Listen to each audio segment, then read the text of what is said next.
accord arrive à mettre d'accord les démocrates et les républicains américains. Ces militants pro-démocratie sont venus alerter les membres du Congrès sur la situation de l'ex-colonie britannique.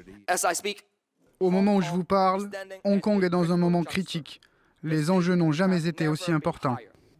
Hong Kong est lié aux États-Unis par un statut économique spécial beaucoup plus souple que celui de la Chine continentale.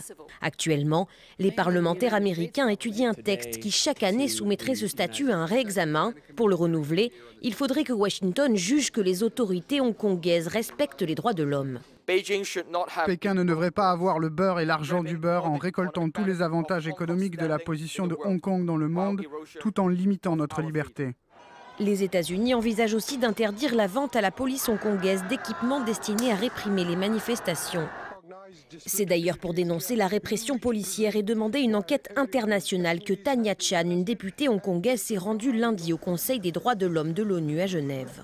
Cette semaine, les militants pro-démocratie hongkongais plaident leur cause à l'étranger, ce qui n'est pas du tout du goût de Pékin.